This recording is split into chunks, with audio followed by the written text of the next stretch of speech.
महाराज राजगडवरना आग्र्याला गेले. आग्र्याहून परत आले आणि किल्ले राजगडावर एक घटना घडली. आपला पुत्र आणि आपला नातू हे कळीकाळाच्या मिठीतून जिवंत परत आल्यामुळे जिजामाता शोभाना म्हणाल्या का या मावळ मुलखाला मला जेवणाची पार्टी द्यायची आहे, भोजन प्रसंग आयोजित करायचे आहे. शिवाजीराजे म्हणाले आऊसाहेब तुम्ही असं करू नका, कारण या मावळ मुलखातले मराठे मला माहीत आहेत, ते माझ्याबरोबर सैन्यात लढतायत, पण भोजन प्रसंगी ते एकरूप होणार नाही. आऊसाहेबांनी हट्ट धरला आणि त्याप्रमाणे राजगडवरच्या दिवाणी आममध्ये भोजनाची पंगत आयोजित केली गेली. एक एक मावळ मराठा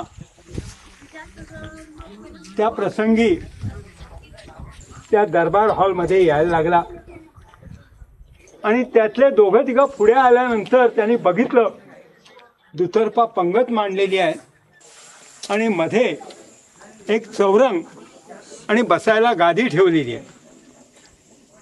तर त्या तिघा चौघांनी विचारलं बाळाजी आवजी महाराजांचा चिटणीस का बाळाजी आज काय आहे.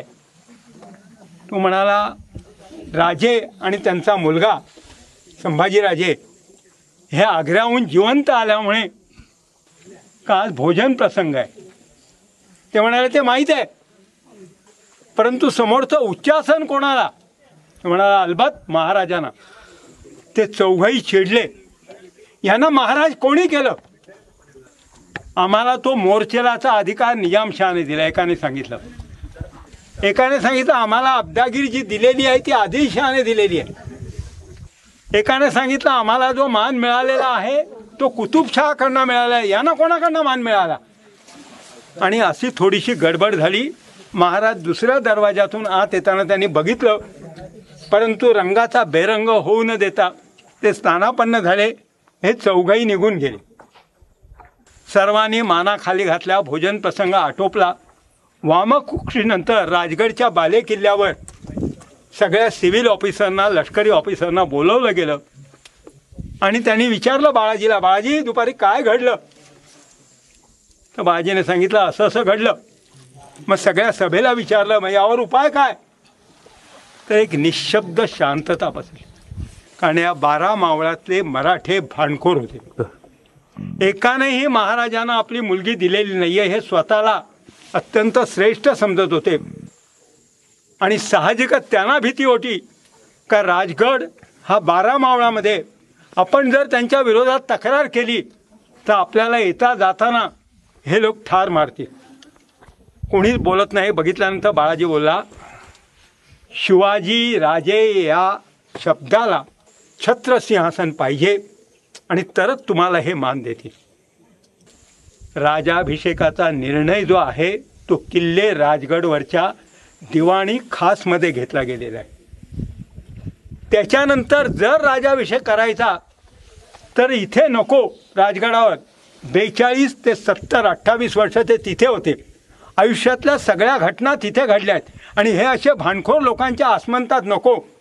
आणि म्हणून स्वराज्याच्या राजधानीसाठी सुरुवात झाली आणि शेवटी रायगड हा निश्चित केला.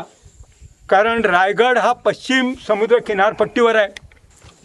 महाराजांनी सिंधुदुर्ग बांधताना म्हटलं होतं 84 बंदरी यायचा जागा नाही. महाराजांनी सुरतेवर हल्ला केला होता आणि दक्षिणेच्या त्या कर्नाटक बंदरावर पण हल्ला केला होता.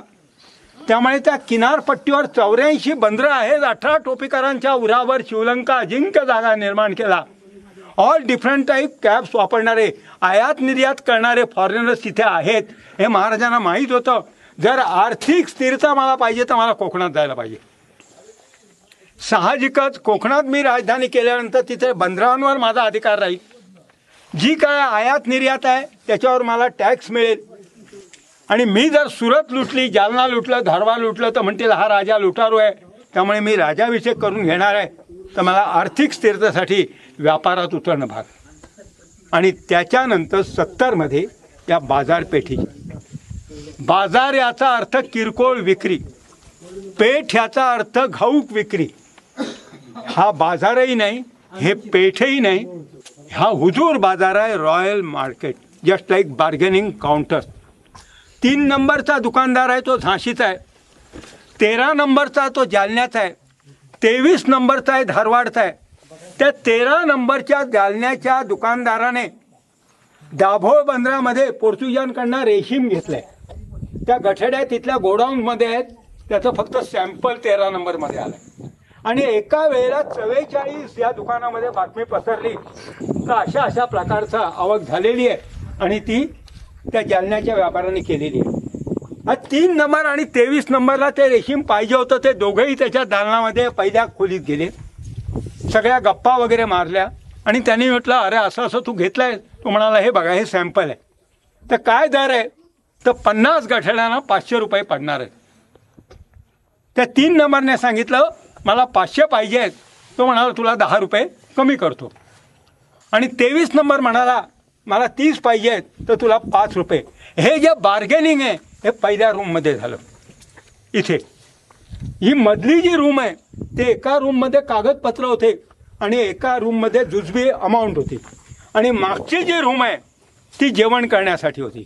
या इथे फक्त 5च लोक होते. मूळ जालन्याच्या व्यापाराचा रिप्रेझेंटेटिव्ह मुनीम इथे होता, त्याचा कारकून इथे बाहेर बसत होता, त्याचा हरकारे 2 होते आणि त्याचा जेवण करियर. हा बाजार किंवा ही आयात निर्यात पावसाळ्याचे 4 महिने बंद असायची, 8 महिने चालणार होती. अशा प्रकारची ही बाजारपेठ आहे. ही घोड्यावरनं खरेदी करायची नाही, ही किरकोळ बाजारपेठ नाही आहे. या ठिकाणी हत्ती घोडे आणले जात नव्हते, कोणी सिव्हिल लोक या ठिकाणी येत नव्हते. आता आपण त्या टोकापर्यंत गेलो का हा सगळा VIP एरिया आहे. आता याच्यामुळे महाराजांना काय होणार होतं, कोणी काही जरी वस्तू आणली पश्चिम किनारपट्टीला उतरवली तर ती वरती हिंदुस्थानात न्यायची तर घाट चढायला पाहिजे होते. महाराजांनी सगळे घाट ताब्यात घेतलेले होते. कोंडाईबारी नावाचा पहिला घाट जे खानदेशामध्ये आहे आणि शेवटचा फोंडा, हे जवळजवळ 150 ते 200 घाट आहेत. मित्र हो, हे तुम्हाला अभ्यासायचे आहे. आयात निर्यात करणाऱ्या या घाटांचा तुम्हाला अभ्यास करायचा आहे. त्या 84 बंदरांचा तुम्हाला अभ्यास करायचा आहे. त्यावेळेला पाश्चात्यांचा तुम्हाला अभ्यास करायचा आहे. ही बाजारपेठ तुमच्याशी बोला. साहजिकच तुम्ही आज जसं मला इतिहासाची माहिती म्हणून इथे आणलं तसं महाराजांना आठवलं आहे बाजारपेठेचा इन्चार्ज कोण, तर बाबाजी नाईक पुंडे, जो मगाशी श्रीगोंद्यावर तुम्ही ऐकला. त्याला या 7व्या किंवा 8व्या दुकानात इन्चार्ज म्हणून बसवलं.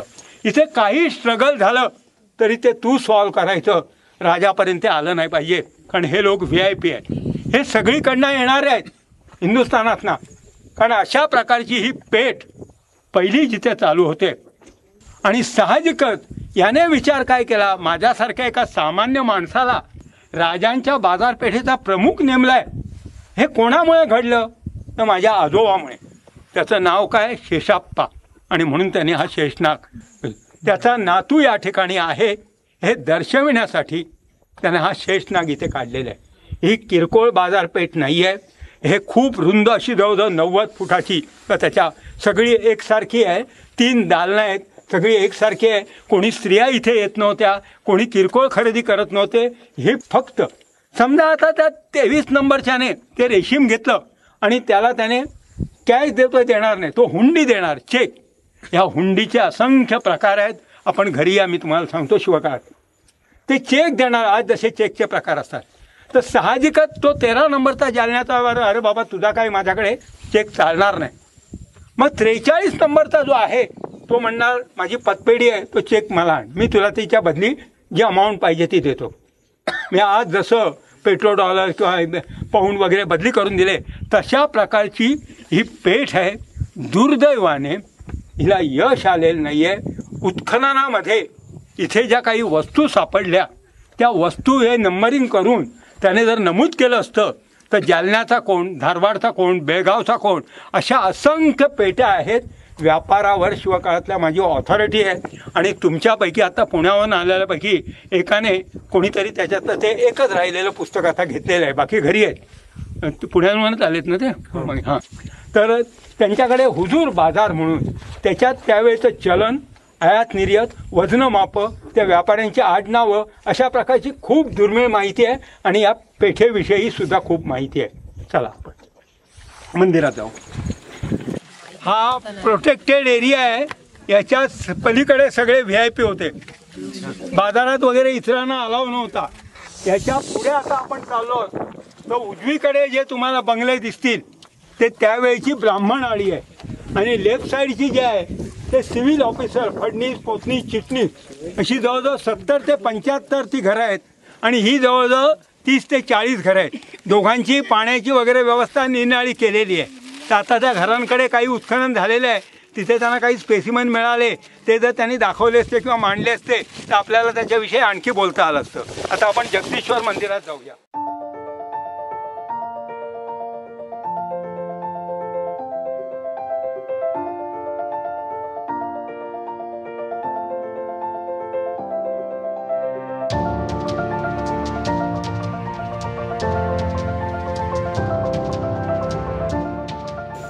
आपण चढून येताना जो हा तलाव लागला त्याला हत्ती तलाव असं म्हणतात.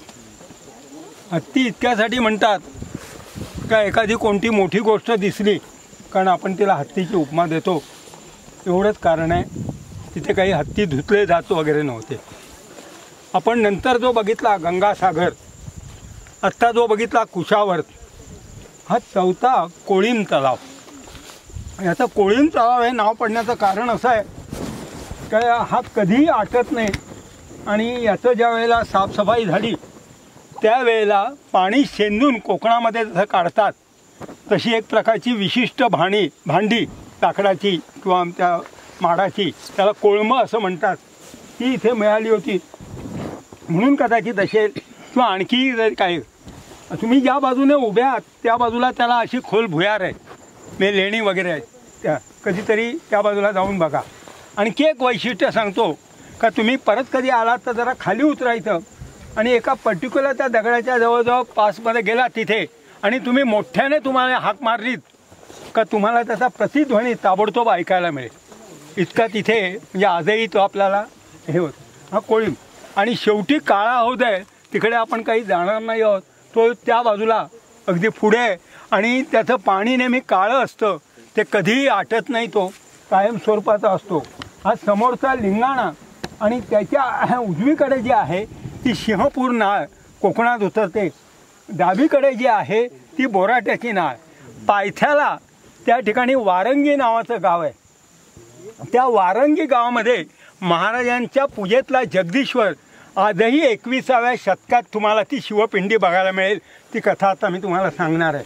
आणि ह्या ज्या दिसत आहेत हे सगळं हा दक्षिणोत्तर सह्याद्री आणि इथेच ते 16 घाट आहेत का. हा सिंगापूर नाळ ते देवघाट असे या ठिकाणी अन्नछत्राची नाळ, कोंडाईबारी वगैरे अशा निरनिराळ्या त्यांची नावं राजगडच्या पुस्तकामध्ये मी दिलेली आहेत. कारण पुण्यावरनं येताना ते घाट आपल्याला लागतात. चला कोकणदिवा इथे झाकला गेला आता तो इथे दिसेल तुला या बाजूला कावल्या बाजूचे. हा दिसतोय तो लिंगाणा, ही पूर्व दिशा आहे. कोकणदिवा पश्चिमेला आहे.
एप्रिल महिन्याचे दिवस होते आणि दूर तिकडे मथुरेजवळ त्रिविक्रमपूर नावाचं एक गाव होतं. त्या गावामध्ये एक ब्राह्मण कुटुंब राहत होतं. जो मोठा भाऊ होता तो विवाहित होता आणि तो औरंगजेबाच्या दरबारात नोकरीला होता. 2 नंबर जो होता तो व्रात्य होता, नीट शिकत नव्हता, ब्रिलियंट होता, पण रेग्युलर शिक्षण काही घेत नव्हता आणि उन्हाळक्या करत फिरत होता. 3 आणि 4 नंबर जे आहेत ते गावातल्या पाठशाळेमध्ये शिक्षण घेत होते. असे ते 4 भाऊ ते एका घरात राहत होते. एक दिवस दुपारची वेळ, बाहेर रणरणट ऊन इतकं पडलं होतं का कुठे रहदारी वगैरे काही दिसत नव्हती. आणि अशा वेळेला भोजनाची वेळ झाली म्हणून गृहलक्ष्मीने, मोठ्या भावाच्या बायकोने पाट पाणी मांडलं आणि त्या ठिकाणी त्यांची जी ताटं वगैरे होती ती मांडली. तो मोठा भाऊ आला, त्याने हातपाय धुतले, मुखमार्जन वगैरे केलं. तो येऊन पाटावर बसला. धाकटे दोघं आले, तेही बसले. 2 नंबरचा पाठ रिकामा होता. अमरशाने थोड्या वेळाने तोही आला आणि धसमुसळपणाने जाऊन हातपाय धुतले त्याने, कसे बसे पुसले आणि येऊन पाटावर बसला. 4घेही बसल्यानंतर गृहलक्ष्मीने ब्राह्मणी पद्धतीप्रमाणे भात आणि वरण वाढलं आणि इतरही काही पदार्थ असतील आणि साहजिकच त्यांनी भात कालवला आणि आहुती वगैरे दिली आणि तोंडात एक छोटीशी उंडी घातली. तर 2 नंबरचा जो भाऊ होता तो मोठ्याने ओरडला, अगं वहिनी, तुझं घरात लक्ष असतं की नाही? काय करतेस तू? आज कुठे बघा गेली होती? तुला माहीत नाही का वरणात मीठ कमी पडलं? ती वहिनी बिचारी आतमध्ये स्वयंपाकघरात ताक घुसळत होती. ती बाहेर आली मिठाची बरणी घेऊन आणि म्हणाली, भाऊजी, 1 दिवस मेलं मीठ कमी पडलं तर एवढा आरडाओरड करता. साधं मीठ कमवायची पण तुम्हाला अक्कल नाही. हे शब्द तापलेल्या तेलाप्रमाणे त्या मुलाच्या कानात शिरले. त्याने ताबडतोब हात धुतले, पानाला नमस्कार केला, ताडकन उठला, आपल्या खोलीत गेला. आपला जो काही बिस्तरा होता तो घेतला, काखेला पडशी घेतली, त्याच्यामध्ये लेखन साहित्य घेतलं, कपडे घेतले आणि दरवाजात येऊन उभा राहिला आणि म्हणाला, वहिनी, ज्या दिवशी मी मीठ कमवून आणि त्या दिवशी तुला तोंड दाखवीन, हा मी निघालो. वहिनीच्या डोळ्यात पाणी तरळलं. तिला कल्पना नाही का असं घडेल. तिने आपल्या नवऱ्याकडे बघितलं.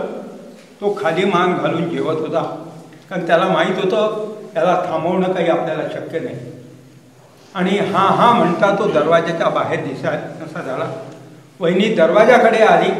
तो गावाच्या बाहेरही निघून गेला. त्या माने मागे वळून बघितलं नाही आणि चालत चालत चालत तो मथुरेला आला. मथुरेला आला आणि तिथे व्यापाऱ्यांचा, लमाणांचा तळ पडला होता ट्रान्सपोर्टचा. तर तिथे ते येऊन त्याने विचारलं, अरे तुमच्यापैकी कोणी दक्षिण देशी जाणार आहे का? सगळ्यांना आश्चर्य वाटलं.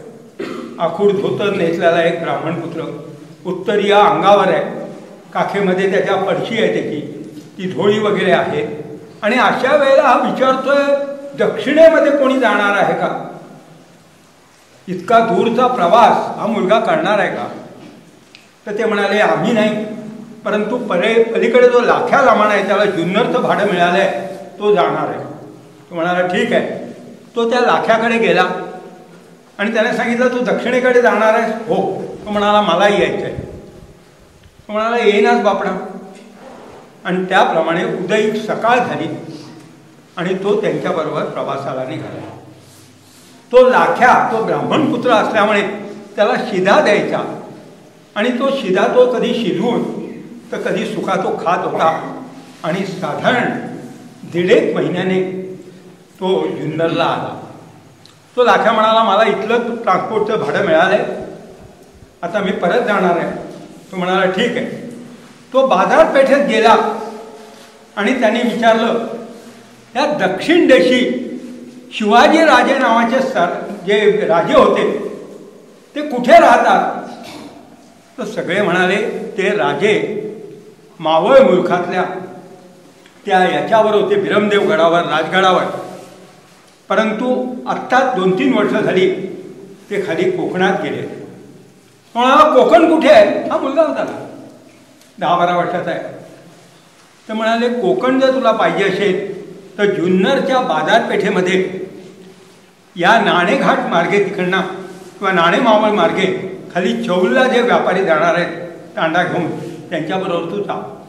त्याप्रमाणे तो गेला. तिथे त्याने विचारलं. ते म्हणाले, रायगड नावाचा किल्ला आहे, तिथे ते राजे सध्या आहेत. तो म्हणाला ठीक आहे. आणि 2 दिवसांनी तो चालत चालत चालत सकाळी आपण ज्या दरवाजात आलो त्या दरवाजात आला. तिथल्या द्वारपाळाने सांगितलं, मला राजांना भेटायचं आहे. आता 10-12 वर्षाचा मुलगा इतका चलाखीने बोलतोय, हिंदीमध्ये बोलतोय. त्यांना कौतुक वाटलं. पण बघितलं तर त्याच्याकडे काही हत्यार काही नव्हतं. त्यांना असं वाटलं जगदीश्वराच्या काही भिक्षा त्याच्याने महाराजांकडनं मदत मागण्यासाठी आला असेल. त्यांनी त्याला वर सोडलं. वर तो आला. दौलत बंकीनेही त्याला तपासणी केली. लहान मुलगा आहे, जाऊन द्या, काहीतरी पोट भरण्यासाठी आला म्हणून त्याला सोडलं. ह्या भोवताली प्राकारामध्ये तुम्हाला छोट्या छोट्या बरॅक्स दिसतात. त्या एका बराकीमध्ये तो येऊन राहिला. तोपर्यंत संध्याकाळ झाली. आत्ता दाखवलेल्या कोळीम तलावावर त्याने आंघोळ केली. सगळे कपडे वगैरे अंगावरचे बदलले आणि भरलेला तांब्या पाण्याने घेऊन ते कपडे त्याने वाळत घातले आणि या मंदिरात येऊन शिवमहिम्न स्तोत्र म्हणून पूजा केली. आणि परत जाऊन, तोपर्यंत रात्र झाली होती, जाऊन झोपला. सकाळी सूर्योदयाची तोप झाली. हा उठला. परत जाऊन त्याने आंघोळ केली. तो तांब्या भरला आणि याच दरवाजाने तो आतमध्ये गेला आणि स्तोत्र म्हणून शिवाची पूजा केली. आणि मागे वळून बघितल्यानंतर त्या समोरच्या दरवाजातनं 4 जण त्याला आतमध्ये येताना दिसले. हा मुलगा तसा हुशार होता. त्याने बघितलं 2 जण धोतर नेसले. दोघांनी सुरुवात आणि वरती सदरा घातलेला आहे, डोईला काही नाही आहे त्यांच्या, आणि तसे साधे दिसत आहेत, परंतु ते VIP आहेत. तो इथे येऊन उभा राहिला आणि म्हणाला, महाशय. हे एकदम कथकले. तो म्हणाला, महाशय, आपण राजघराण्यातले दिसत आहे. तर त्यांनी एकमेकाला इशारा करत म्हणाले, हो, बघूया काय मुलगा म्हणतोय. ते म्हणाले, हो, माझं जरा काम आहे. काय काम आहे? मला राजांना भेटायचं आहे. तर त्याच्यापैकी एकाने विचारलं, अरे तुला कशाला राजांना भेटायचं आहे? तो म्हणाला, मी कवी आहे, कवी.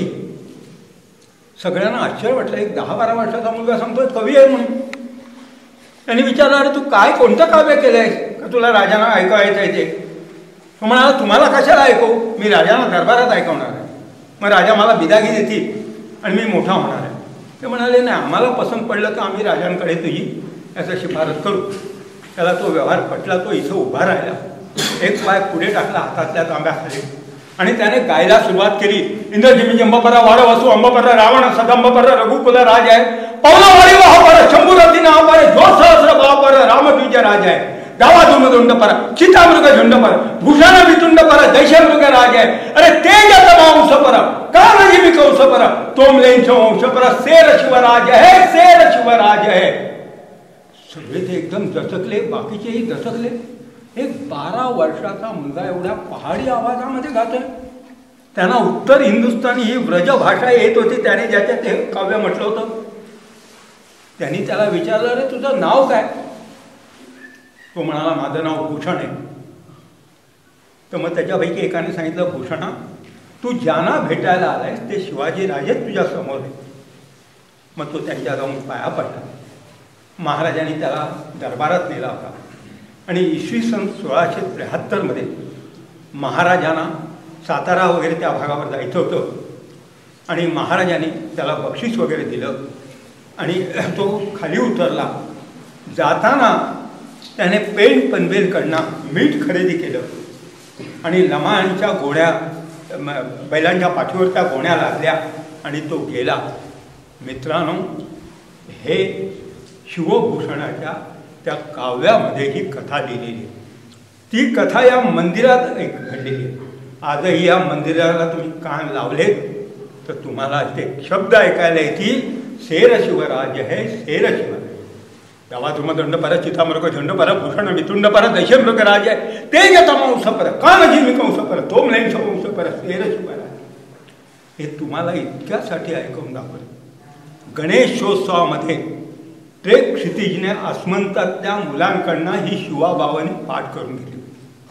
दसऱ्याच्या व्यासपीठावरही म्हटली गेली पाहिजे, कारण महाराष्ट्र हा वीररसात्मक गाण्यासाठी आहे आणि ती कथा या मंदिरात घडली आहे. अशा प्रकारची घटना बऱ्याच काही आहेत. हे मंदिर तुम्हाला दुरून पाहिल्यासारखं मशिदीसारखं वाटतं. याचं कारण इसवी सन 1689 ज्या वेळेला औरंगजेबाच्या मावस भावाने रायगडवर अटॅक केला संभाजीराजांना मारल्यानंतर, त्यावेळेला सूर्याजी पिसाळाने मध्यस्थी केली येसुबाईशी आणि येसुबाईने सांगितलं कुणालाही पाठवू नका, कुणालाही ठार मारू नका, जाळा लुटा. त्याप्रमाणे सिंहासन वगैरे तोडलं आणि त्यावेळेला एका मावळ्याने महाराजांच्या पूजेत असलेले जगदीश्वराची जी पिंडी आहे ती उचकटली, शेल्याने आपल्या पोटाला बांधलं आणि तो मावळा खाली उतरला. त्यांनी बघितलं मुसलमानांनी काहीतरी बांधून दगड नेतोय, काही संपत्ती वगैरे काही नाही दगड. अशा प्रकारे आज तुमच्या आमच्या भाग्याने आत्ता जो लिंगाणा बघितला त्याच्या बाजूला खाली वारंगी नावाचं गाव आहे. त्या गावामध्ये ती शिवपिंडी महाराजांच्या पूजेतली तो प्रेशियस स्टोन, अत्यंत मौल्यवान दगड तुम्हाला आजही ही जी पिंडी आहे ती पुढे पेशव्यांनी स्थापन केलेली आहे या ठिकाणी. असा बराच इतिहास याला आहे. हा ज्या वेळेला 1707 औरंगजेबाचं निधन झालं त्यावेळेला एका राजपूत सरदाराने हा जंजिऱ्याच्या सिद्धीच्या ताब्यात दिला. साहजिकच त्याने वर दिसणारे मशिदीचा टच त्याला दिला. 1734च्या दरम्यान परत ज्या वेळेला हा पेशव्यांकडे वगैरे आला त्यावेळेस परत शिवमंदिराची वगैरे असा याचा बराच इतिहास तुम्हाला त्या पुस्तकामध्ये सापडणार आहे. तुम्हालाही असं कणाकणाने गोळा करायचं आहे, ती जाऊन शिवपिंडी बघायची आहे. आणखी एक शिवपिंडी ज्या या मंदिरात होती ती कधी होती वगैरे त्या पुस्तकात आहे. ती आपण ज्यांच्याकडे सकाळी पोहे खाल्ले त्यांच्या घराच्या मागे अत्यंत मौल्यवान अशी ती शिवपिंडी आहे इथे असलेली. तिच्यावर ब्राईटनेस असा लाल सूर्य आहे ब्राईट असा आणि ती शिवपिंडी बघा. तर हे तुम्हाला शोधलं पाहिजे. आसमंत तुम्हाला या ठिकाणी अभ्यासला पाहिजे आणि जर तुम्ही अभ्यासलं नाही तर इतिहासाचे दुवे हे जातील. आता आपण महाराजांचं निधन कसं झालं ते आपण ऐकूया. चला.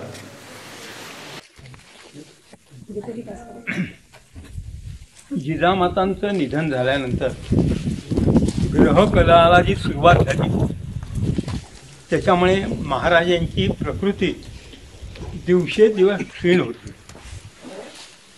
किंबहुना ओव्हर एक्झर्शनमुळे खूप त्रास घेतल्यामुळे त्यांची प्रकृती ढासळत होती. पण कुणीही त्याच्याकडे फारसं लक्ष दिलं नाही, महाराजांनी दिलं नाही. एक उदाहरण सांगतो. जेव्हा इतिहास बोलत नाही तेव्हा विज्ञान बोला. राजाभिषेक समयाला महाराजांचं जे वजन झालं त्या वजनाला जे होन सोन्याचे ते 3.45 ग्रॅम होते आणि असे जवळजवळ 17,000 होऊन त्यांना लागले. त्यांचं वजन साधी गोष्ट आहे. 345 गुणिले 17 50-55च्या वरती महाराजांचं वजन आहे. ते बरेच वेळ आजारी पडत आहेत. आग्र्याहून सुटून आल्यानंतर जे खूप चालणं झालं त्याच्यावर ते आजारी पडले आणि आंबोली घाटाच्या जवळ असलेल्या मनोहर गडावर विश्रांतीसाठी गेले. साताऱ्याला जवळजवळ 1 वर्ष ते आजारी होते. त्यांचा प्रायः प्रवास हा पालखीतून व्हायचा आणि शरीर काही तसं साथ देत नव्हतं. अशा बऱ्याचशा गोष्टींचा अभ्यास केल्यानंतर आपल्या लक्षात येतं का महाराजांच्या ठिकाणी जो होता तो जबरदस्त आत्मविश्वास, परंतु शरीर काही साथ देत नव्हतं. त्याला कारणही असंच असेल का वेळी अवेळी खाणं, सारखा मोहिमेत जाणं, घोडदौड करणं, त्यांचा प्रत्येक दिवसाचा आपण असा जर अभ्यास केला तर अल्प काळामध्ये महाराजांचं निधन झालं याच्याबद्दल आश्चर्य वाटायला नको. त्यावेळेला हनुमान जयंतीच्या दिवशी त्याच्या आधी त्यांना ताप यायला सुरुवात झाली होती.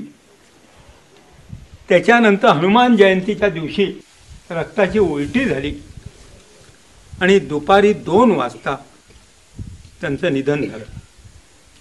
मी सगळ्याचा काही तज्ज्ञ नाही आहे, परंतु त्याला त्या रोगाला जे म्हटलं जातं तो बोन टीबी, हाडांचा ठिसूळपणा, आणि दुपारी 2 नंतर आपण ज्या मार्गाने आलो त्याच मार्गाने ती शवयात्रा ह्या जगदीश्वरापुढे त्या ईश्वराची इथे आली आणि याच्या मध्यभागी दहन. ती चिता जवळजवळ 8 दिवस पेटत होती. रायगड सगळा जे विषणतेत घडलेला होता आणि अशा वेळेला फारसं कोणाचं मन स्थिर नव्हतं. संभाजीराजे पन्हाळगडावर होते आणि त्या चितेमध्ये कळत नकळत ह्या वैराण भागातला एखादा प्राणी, रान मांजर वगैरे, ते होरपळून मेलं. पुढे लोकमान्य टिळकांनी रायगड स्मारक मंडळ जे स्थापन केलं त्यावेळेला हा खालचा जो चौथरा आहे तो बांधलेला होता अष्टकोनी, तर त्याच्यावर संभाजीराजांनी हे बांधकाम केलेलं आहे आणि म्हणून आपण तिथे पाय ठेवायचा नाही, वर बसायचं नाही, वर जायचं नाही. आणि सेंट्रल प्लेसला पायासाठी ज्यावेळी खणण्यात आलं त्यावेळेला तिथे एक पत्र्याची पेटी सापडली आणि त्या पेटीमध्ये रक्षा मानवी आणि काही अस्थी सापडल्या. साधारण 1917-18चा हा कालखंड आहे. सायन्स काही ॲडव्हान्स नव्हतं, त्यामुळे चेकिंगसाठी, रिपोर्टसाठी ते कलकत्त्याला पाठवण्यात आलं. त्या पेपरची झेरॉक्स ही माझ्याकडे, मी काही सगळ्याचा तज्ज्ञ नाही, तुम्ही आलात तर मी तुम्हाला दाखवेन.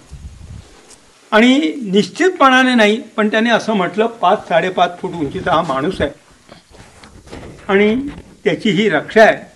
पण त्या रक्षेबरोबर एका लहान प्राण्याच्या पण अस्थी सापडल्या असं त्यांनी रिपोर्टमध्ये लिहिलं. नाटककार राम गणेश गडकरी राजसन्यास नाटक लिहिताना त्यांनी आपलं नाटक हे शिवाजी महाराजांच्या कुत्र्याला अर्पण केलं आणि हा क्ल्यू पकडून महाराजांच्या समोर संभाजीराजांच्या परवानगीने पुतळाबाई जी सती गेली होती आषाढी एकादशीला, तिची समाधी तो चौथरा तिथे होता आणि त्याच्यावर तिची सतीशिळा होती. जवळजवळ 89 वर्ष इंग्रजांनी या बाजूला कोणालाही वरती यायला मज्जाव केला होता, त्यामुळे ती शिळा इकडे तिकडे पडली असेल. ती सकाळी आपण जगदीश्वराकडे आपला शिरकाईकडे ही शिळा बघितली, ती तिथली आहे.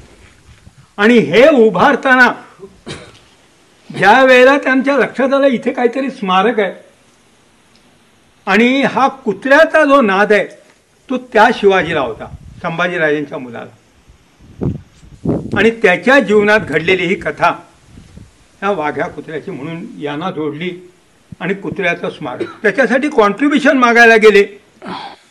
त्यावेळेला जे होळकर आहेत त्यांनी वर्गणी दिली, पण त्यांना भीती होती का मी जर शिवाजी महाराजांच्या तिकडे त्या याच्यासाठी दिली तर इंग्रज ऑब्जेक्शन घेतील. मग त्यावेळेला या आयोजकांनी सांगितलं का आम्ही कुत्र्याचं स्मारक द्यायचं, आणि अशा प्रकारे ते उभं राहिलं. ते जनमानसात कायम रुतलं गेलं. यद्वत आता आपण बघतोय त्या पुतळ्याच्या पायामध्ये जोडे घातले तशा प्रकारचं. तर ह्या काही ज्या गोष्टी आहेत ह्या सूक्ष्म अध्ययनांती आपण सॉल्व्ह करू. इथे एक आता शिलालेख तुम्ही सगळे नम्रतेने वाचताय. हिरोजी इटळकर हा नेमका कोण आहे हे कोणीही शोधलेलं नाही. हे 3 भाऊ पुरंदरच्या वेळेला शहाजीराजांना मिळाली लहान मुलं आहेत आणि हे फर्जंद आहेत, म्हणजे त्यांच्या आईबापांचा पत्ता नाही. आपल्या घराण्यात प्रातर्विधीचं पाणी किंवा इतर काही कामासाठी येतील म्हणून शिवरायांच्याकडे त्यांनी सुपूर्द केले आणि त्याच्यापैकी हा हिरोजी महाराजांचं प्रतिरूप घेऊन आग्र्याला राहिला. हा एकच उपकार त्या हिरोजीने केला आणि साहजिकच 70 रायगड बांधताना या बांधकामावरचा मुकादम, इंजिनियर नाही, याचा इंजिनियर निळाय, याचा मुकादम त्याला नाही. त्यावेळेला त्याने कळत नकळत महाराजांना त्याने पुरंदरच्या सावकाराकडनं कर्ज घेतलं. ते त्याने काही त्यांना परत केलं नाही. संभाजीराजांच्या कारकिर्दीत त्या सावकाराने तक्रार केली का याने माझ्याकडनं कर्ज घेतलंय आणि तो संभाजीराजांच्या भीतीने सोयराबाईच्या पक्षाला सामील झाला आणि अण्णाजी दत्तोबरोबर त्याला हत्तीच्या पाय. त्याला मारल्यानंतर त्याचे जे 2 भाऊ आहेत ते पन्हाळ्यावर होते. एकंदर हे 3 भाऊ होते. त्या भावाने संभाजीराजांची दुसरी पत्नी जी आहे आणि 2 मुलगे हे पकडून दिले पन्हाळ्यावर आणि हे राजाराम राजांना कळल्यानंतर त्या दोघांचाही पन्हाळ्याच्या किल्ल्यावरनं कडेलोट झाला.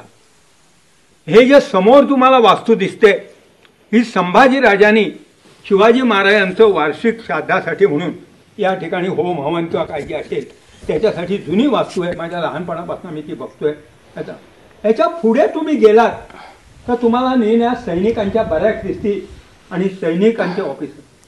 राजगडला असताना महाराजांचे 2000 अंगरक्षक होते. बाकीच्या ज्या फौजा आहेत ह्या कधीही गडावर आलेल्या नाही आहेत. कोणी सिव्हिल लोक गडावर येत नव्हते.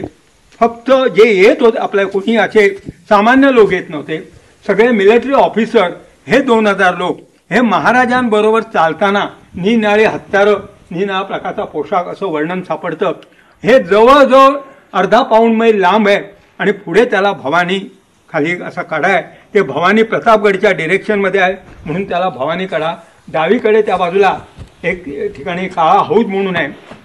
उजव्या बाजूला या सैनिकांची विचारपूस करायला म्हणून त्या ठिकाणी एक सदर आहे. तेही त्याचे अवशेष आपल्याला बघायला मिळतात. खाली या बाजूला गेलो का 12 टाकी आहेत.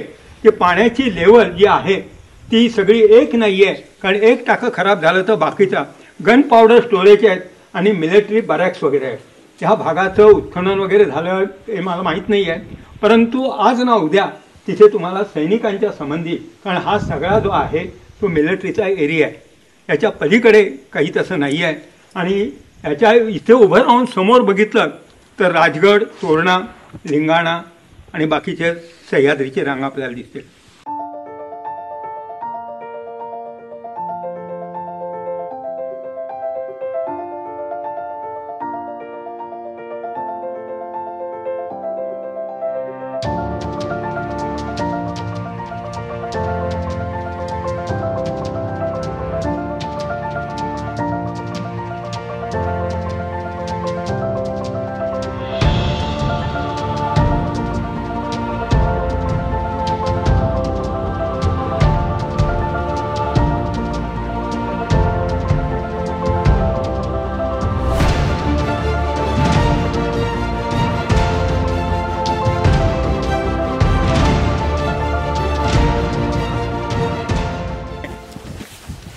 जी ॲडव्हान्स वेपन्स होती, तोफा, दारुगोळा वगैरे, त्याची ही 2 कोठारं इथे आहेत, 2 पलीकडे आहेत. ही मनुष्य वस्तीपासनं लांब आहेत. त्यावेळेला झोळ माठ म्हणजे मोठे अशी मडकी, त्याच्यामध्ये ती गन पावडर स्टोरेज ठेवायचे आणि ती आतमध्ये एकावर एक रचून ठेवली जायची. इथे स्ट्रिक्टली कोणालाही विडी काडी वगैरे असं काही या बाजूला पेटवायला अलाव नव्हता आणि कोणाचं येणं जाणं नाही. सगळी वस्ती आहे ती बाहेर होती.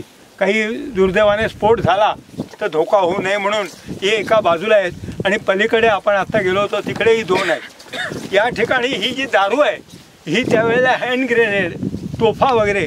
तुमच्या माहितीसाठी एक विशिष्ट तोफ सांगतो. 1734मध्ये 1733मध्ये पोर्तुगीजांनी गोव्याच्या पोर्तुगालवरनं एक तोफ आणली होती.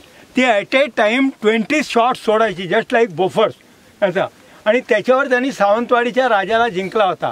रुद्राजी धुळप या आपल्या असिस्टंटला पाठवून तुळाजी आंग्रेने ती तोफ विजयदुर्गाला आणली. विजयदुर्गाला तसं त्या टेक्निशियन आणला आणि तिथे ती बनवली असं कागदपत्रामध्ये उल्लेख आहे. तर तोफांचा अभ्यास करताना अशा प्रकारचं निरनिराळ्या तोफा, महाराजांचं तोफखाना कुठेही रणक्षेत्रावर कधी नेला नाही. त्यांचा तोफखाना फक्त गडावरच होता आणि हे सेंट्रल हे असल्यामुळे या ठिकाणी हे सगळं स्टोरेज केलेलं होतं. इथून आता आपण अत्यंत फास्ट यांनी याच्याकडे जाऊया, टकमककडे, आणि तिथे बघा तुम्ही. आणि परत टॉर्च वगैरे आहात तुमच्याकडे तर एकमेकाला सांभाळत आपण नंतर मुक्कामाला जाऊया. मग 9-10 वाजेपर्यंत झोपा आणि सकाळी मग आपण एक तर ते भुयार बघायला जाऊया, नाहीतर हिरकणी काढा बघायला जाऊया. चला आता.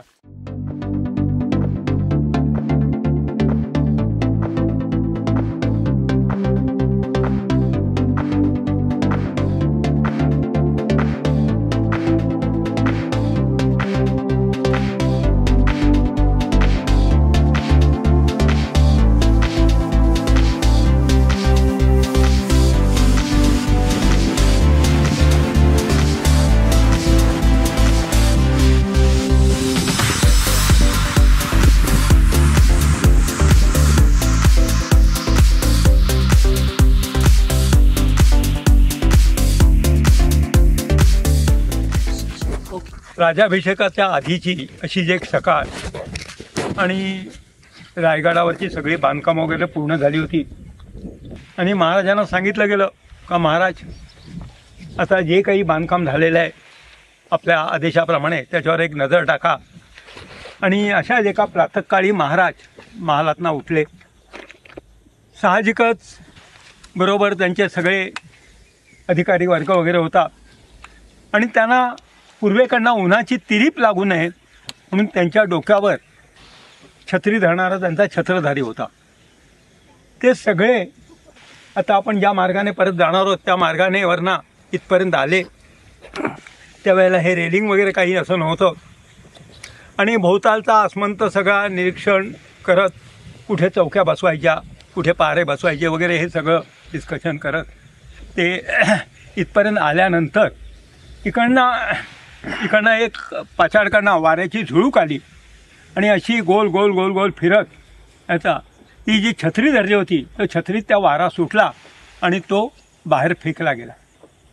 बाहेर फेकला गेला प्रसंगावधान राखून महाराज म्हणाले, रंभाजी छत्रीचा दांडा सोडू नकोस.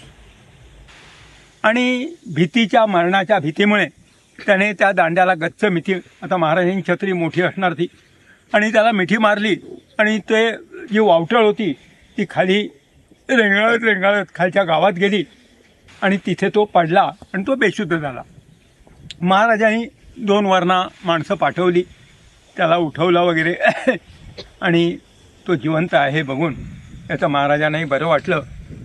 आता ह्या ज्या काही कथा आहेत या कथा तुम्हालाही आश्चर्य वाटेल का बाळासाहेबांचे वडील जे प्रबोधनकार ठाकरे ते रायगडवर आले असताना कोणीतरी गावकऱ्यांना त्यांना ही कथा सांगितली आणि म्हणून खाली जे गाव आहे त्याला छत्री निजामपूर असं म्हटलं जातं. आता तिथे काही मुसलमानांची वस्ती वगैरे नाही आहे. नेमकं काय घडलं आहे, कसं घडलं आहे, आता हे जे काही पॉसिबिलिटी आहे, कारण ज्यावेळेला हे रेलिंग नव्हतं त्यावेळेला गोल साडीवाली बाई इथपर्यंत येऊच शकत नव्हती. इतका तुफान वारा याचा करून तिचे पाय सुटे व्हायचे, काही वेळा भयानक असतं. त्यामुळे कदाचित ती हे जे टोक आहे त्याला टकमक टोक म्हणतात, कारण आपण तिथनं नीट खाली बघू शकत नाही. शिवकाळामध्ये शिक्षेचे जे निरनिराळे प्रकार आहेत ते मी नमूद केलेले आहेत. कधी हात तोडले आहेत, कधी पाय तोडले आहेत, कधी दोन्ही तोडले आहे, कधी मान तोडली आहे, म्हणजे अशा प्रकारचं. तर त्याच्यामध्ये कडे लोटाची शिक्षा ही जी आहे ती ज्याला ती शिक्षा झाली असेल त्याला गोंट्यामध्ये बंद करायचे आणि किल्लेदार आपलं शील वरती त्याच्यावर करायचा आणि 4 भालेकरी तो गोंटा उचलून इथपर्यंत आणायचे. तो तिथे ठेवला जायचा आणि भाल्याच्या टोकानी खाली लोटला जायचा. एक अर्थ किंकाळी उठायची आणि खाली जवळजवळ 2000 फुटावर तो खाली पडायचा. मग ती डेड बॉडी वरती आणून त्याचा ते सील सगळं पंचासमक्ष तोडून ते दाखवलं जायचं, ज्याला अशी शिक्षा झाली आहे तो मारला गेला आहे, दुसरा कोणी डमी नाही. शिवाजी महाराजांच्या काळात मला काही रेफरन्स मिळाले नाही, पण संभाजीराजांनी अण्णाजी दत्तोचा भाऊ जो सोमाजी दत्तो म्हणून आहे त्याला कडेलोटाची शिक्षा दिलेली होती आणि साहजिकच ती रायगडवर नाव दिलेली होती. तर अशा प्रकारच्या शिक्षांचा जो आपण निरा अभ्यास करतो, ज्याने भवानी तरवार दिली तो सुद्धा सोयराबाईच्या पक्षाला सामील झाला म्हणून संभाजीराजांनी त्याच्यावर मारेकरी पाठवले. तो जो पळत पळत गेला तो महाडला जे बालाजी मंदिर आहे तिथे त्याची मान धडा वेगळी केली. आज कळत नकळत तिथे गोल दगड आहे याचा आणि त्या दगडाची पूजा केली जाते. तर हे असे काही जे अवशेष मिळतात त्याच्यामागे असलेल्या फोक टेल्स, दंतकथा किंवा काही इतिहासाचं जर साक्ष असेल तर आपण ते गोळा केलं पाहिजे. आता या आसमंतात त्या गावामध्ये तुम्हाला बरेच हे जी काळ नदी आहे तिला प्रचंड एक डोहा आहे का तिथे आजही मोठमोठे मासे वगैरे आपल्याला बघायला मिळतात आणि त्या माशांना म्हणजे मारलं वगैरे जात नाही. खूप खोलवर ते पाणी आहे. हा परिसरही कधीतरी येऊन फिरा तुम्ही. आणि नुसतंच रायगड असं नको, रायगडच्या प्रदक्षिणा घालत असताना आजही भर दुपारी काही ठिकाणी ऊन आता कवडसा देखील पडत नाही, तर वरून काही लोटलेल्या तोफा वगैरे सुद्धा मिळतील. आणि अशा प्रकारचं व्रत घेऊन जर आपण फिरलो आज जसे तुम्ही फिरतात तर त्या फिरण्याला काहीतरी अर्थ आहे. नाही तर येऊन जात आहेत, खाऊन जात आहेत, गप्पा मारून जात आहेत, तसं नको आहे. आणि ज्यांना शक्य आहे त्यांनी आज ह्या नोंदी डायरीमधनं हे करून त्याच्यावर डिस्कशन करावं, त्याच्यावर चर्चा करावी, त्यातलं जे ग्राह्य आहे तेच उचलावं. मी असं म्हणत नाही का सगळं प्रमाण मानून तुम्ही त्या इतिहासाचा गोळा करा आणि काही कागदपत्र जर साक्षीदार असतील तर त्याच्याप्रमाणे तो इतिहास तुम्ही गोळा करायला हवा. या ठिकाणी आतमध्ये एक छोटीशी एक गुहा आहे. हा पुढे जो दिसतोय तो मारगिरीचा बुरुज आहे एकदम पुढे आलेला. तिथे चक्री तोफ बसवली जायची ती 180 डिग्रीमध्ये. पाचाडचा किल्लाही इथनं तुम्हाला दिसतोय, पाचाड गावही इथनं दिसतंय. त्याच्या पुढे इथे जर बघितलं तर तो इमर्जन्सी गेट आता तुम्हाला दिसतोय, तर ज्याच्यातनं आपल्याला बाहेर पडता येतं आपल्याला ठिकाणं थोडीशी. तर असं पण फक्त हे फिरत असताना एकट्या दुकट्याने फिरू नका. असा ग्रुप सगळं रोपवे फर्स्ट एडचं सामान वगैरे घेऊन काहीतरी ह्या ट्रेक क्षितीच्या ह्याच्यामध्ये भरती अशी घाला. त्यांनी काहीतरी नव्याने शोध लावला आहे. कुठली तरी एखादी मूर्ती सापडली आहे, कुठलं तरी एखादं भुयार सापडलं आहे. याच किल्ल्यावरचं असं नाही आहे, कुठला तरी एखादा घाट सापडला आहे, त्या घाटामध्ये काही अवशेष सापडले आहेत. जसं आता कावल्या बावल्याच्या खिंडीमध्ये त्या सती गेलेल्या शिळांचं हे आहे हे सबंध उघड्यावर पडलेलं होतं. आता त्या गावकऱ्यांनी व्यवस्थित ठेवलं आहे आणि तुम्हालाही कोऑपरेशन मिळेल, तुम्हाला काहीतरी नवीन शोधणं वगैरे मिळेल. मी तर इथपर्यंत येऊन ठेपलो आहे. माझ्या पुढे 10 पावलं तुम्हाला जायचं आहे, तुमच्या पुढे 10 पावलं आणखी.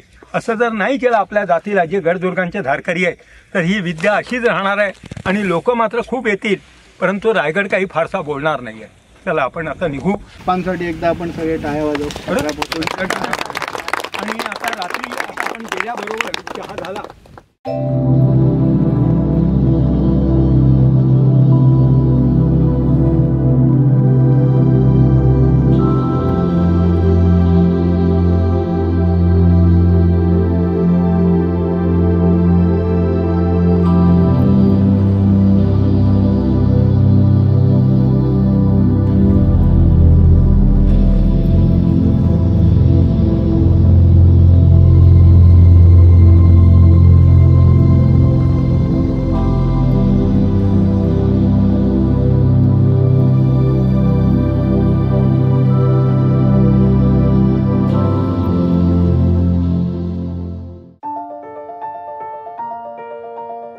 समोर जो दिसतोय सगळ्यात उंच तसाच रायगड होता. तो गुईरी पर्वत आहे, सगळ्यात उंच दिसतोय तो. त्याच्या पुढे एक रांग अशी पुढे आलेली दिसते तुटक तुटक, त्याला काळकाईचा डोंगर असं म्हणतात. आणि त्याचा एक पार्ट इथपर्यंत येतोय आपल्याकडे, त्याला पोटल्याचा डोंगर म्हणतात. 1733च्या दरम्यान रायगडवर एक युद्ध झालं. बाजीराव चिमाजी आप्पा यांनी या भागाला वेढा घातला होता. यत्नी ज्ञानी देवनी निजशिर घडिले मानवतेचे मंदिर परितयांच्या दहन भूमीवर नाही चिरा नाही.